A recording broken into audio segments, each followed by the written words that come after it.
Hey guys, আসসালামু আলাইকুম ওয়া রাহমাতুল্লাহ। আজকে আপনাদের মাঝে নিয়ে হাজির হয়েছি। জাপানি মেয়েরা যদি 80 বছরও হয়ে যায়, কেন তাদের ত্বক ধবধবে সাদা এবং দাগ মুক্ত থাকে?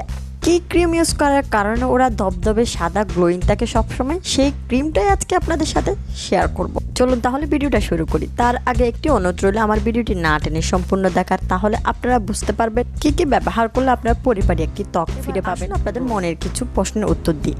আপনারা হয়তো বলতে পারেন আমি তো বিভিন্ন কিছু ইউজ করে থাকি, কিন্তু আমি তো কোনো ফলাফল পাচ্ছি না।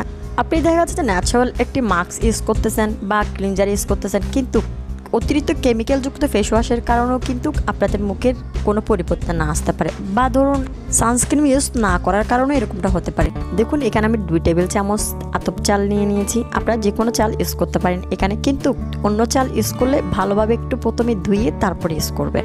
এই চালটা একবার ধুয়ে নিলেই হবে। হালকা একটু পানি দিয়ে ধুয়ে নেড়ে ছেড়ে রেখে দিবেন।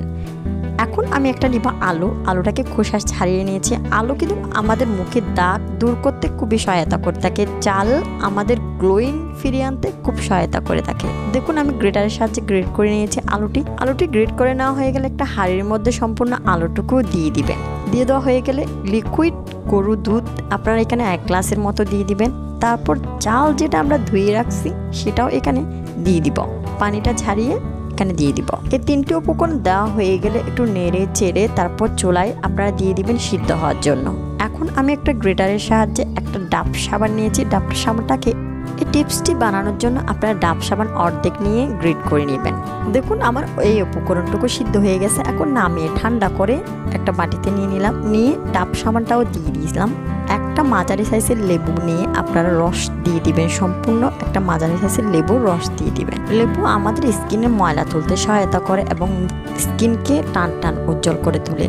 দেখুন আমি সম্পূর্ণ উপকরণটুকু একটু মিক্স করে নিচ্ছি। মিক্স করা নেওয়া হয়ে গেলে এখন দিব আমি এখানে 2টা vitamin A cap. Vitamin A cap আমাদের ভিতর থেকে উজ্জ্বল করে তুলে টান ফর্সা গ্লোয়িং করতে, চকচকা করতে স্কিনকে সহায়তা করে থাকে। আমি এখানে 2টা ভিটামিন এ ক্যাপ ছোট করে কেটে তার অয়েলটুকু দিয়ে দিব।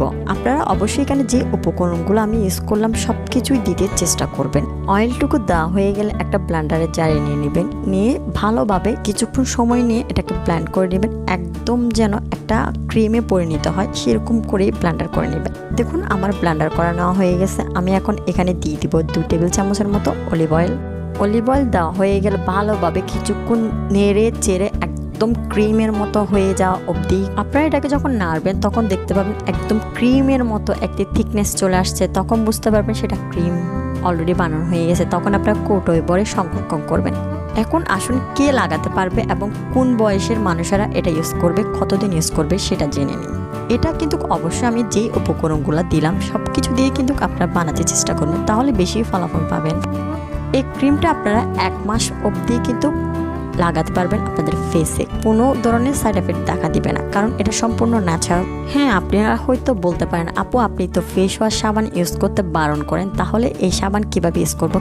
আমি এটা অনেক পরীক্ষা করে দেখার পর আপনাদের জন্য সাজেস্ট করছি। কারণ গুগলে আপনারা চার্জ দিয়ে দেখবেন এগুলার মধ্যে খুব বেশি পরিমাণে হাড়যুক্ত কেমিক্যাল ইউজ করা হয় না। এটা সম্পূর্ণ মুখের জন্য নিরাপদ বলে মনে করি। আমি আমার বাচ্চাকে এবং আমি নিজে আমার ফ্যামিলি ইউজ করার পর আপনার জন্য সাজেস্ট করছি। তারপর আপনার বানানোর পর অবশ্যই একটু হাতে এবং কানের নিচে লাগিয়ে যদি জ্বালা পোড়া না করে, কোনো র্যাশ বের না হয়, তাহলে কিন্তু আপনার মুখে অ্যাপ্লাই করবেন।